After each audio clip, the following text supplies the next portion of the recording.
The little mermaid, नन्ही जलपरी।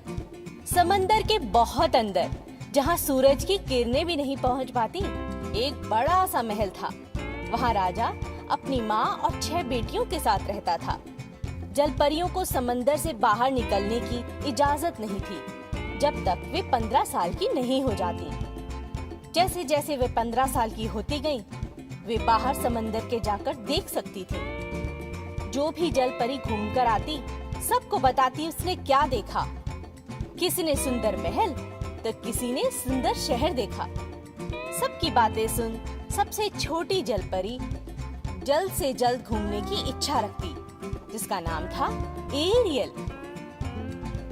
आखिर वो दिन भी आ गया जब एरियल भी 15 साल की हो गई। अब मैं भी इंसानों की धरती देख पाऊंगी। जलपरी ने शाम होने का इंतजार किया और जब वो समंदर के बाहर निकली, उसने एक बहुत सुंदर बड़ी सी शिप को देखा। मुझे सुंदर शिप को पास से देखना चाहिए, नन्ही जलपरी ने अपनी सबसे अच्छी सहेली से कहा। अचानक आसमान में आतिशबाजी होने लगी, सुंदर रंग बिरंगे पटाखे फूटने लगे और रात के अंधेरे में आसमान और भी सुंदर लगने लगा। मुझे जानना है, ये क्या सेलिब्रेट कर रहे हैं?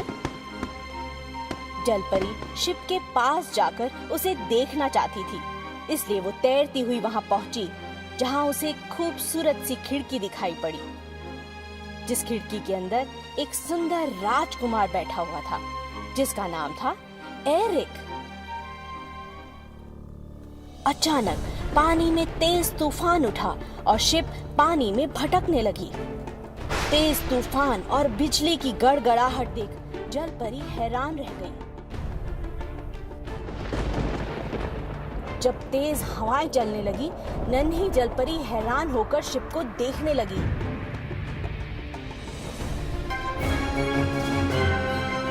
तभी जलपरी अचानक देखती है कि समंदर में राजकुमार गिर पड़ा है। वह तुरंत पानी से उसे निकालकर बचा लेती है। राजकुमार बेहोश होता है। वह उसे समंदर के किनारे ले जाती है।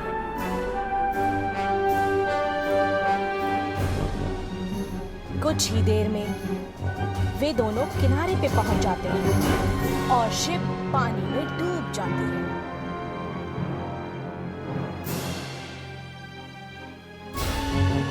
नन्ही जलपरी ने राजकुमार की जान बचा ली, लेकिन जैसे ही राजकुमार को होश आया, वह समंदर की लहरों में गायब हो गई। उसी समय एक लड़की वहां से गुजरती है और वह राजकुमार को देख उसकी मदद करती है और अपने साथ ले जाती है।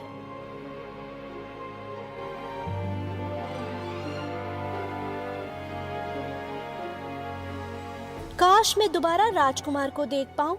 वह तो यह भी नहीं जानता कि मैंने उसकी जान बचाई है। एरियल उदास हो गई।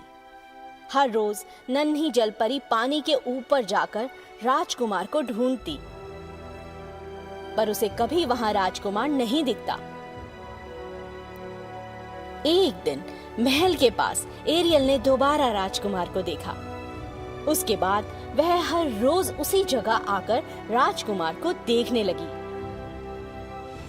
एक दिन नन्ही जलपरी ने अपनी दादी से पूछा, क्या इंसान हमेशा जिंदा रहते हैं?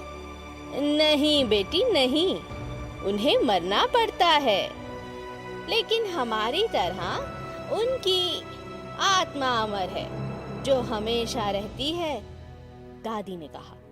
उसके बाद नन्ही जलपरी ने सोच लिया कि वह इंसान बनना चाहती है। मैं समंदर की जादूगरनी से पूछती हूँ, शायद वो मेरी मदद करे, एरियल ने सोचा। एक दिन एरियल समंदर की जादूगरनी से मिलने जाती है और अपनी इच्छा उसे बताती है।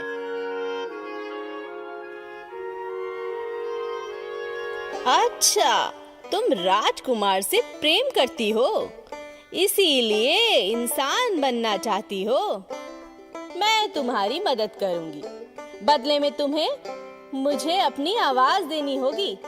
जादूगरनी ने कहा। एरियल मान गई क्योंकि वो जल्द से जल्द इंसान बनना चाहती थी। जादूगरनी ने नन्ही परी को जादुई पुड़िया दी और कहा, इसे खा लो, तुम इंसान बन जाओगी। लेकिन याद रखना, अगर राजकुमार ने तुमसे शादी नहीं की तो तुम मर जाओगी। एरियल खुशी खुशी तैरती हुई समंदर के किनारे पहुंची और जादूगरनी की दी हुई पुड़िया को खा लिया।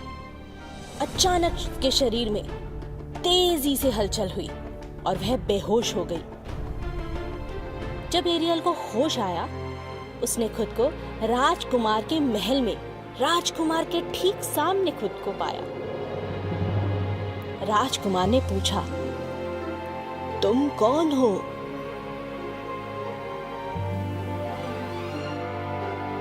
नन्ही जलपरी ने जब बात करने के लिए बोलना चाहा, उसे एहसास हुआ कि उसकी आवाज जा चुकी है। जादूगरनी ने उसकी प्यारी आवाज छीन ली है। लेकिन वह खुश थी क्योंकि अब वह राजकुमार के पास थी। राजकुमार एरियल को अपने महल में ले गया और वो साथ साथ रहने लगे। समय बीता।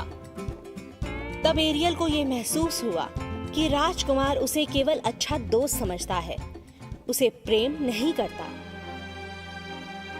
एक दिन राजकुमार जलपरी से बात करने के लिए जाता है और उसे कहता है, एरियल मेरी दोस्त, आज मैं अपनी होने वाली पत्नी से मिलने जा रहा हूँ, क्या तुम मेरे साथ चलोगी? एरियल ने कहा, जरूर। राजकुमार उसी लड़की से शादी करने वाला था जो उसे समंदर के किनारे मिली थी और जिसने उसकी जान बचाई थी।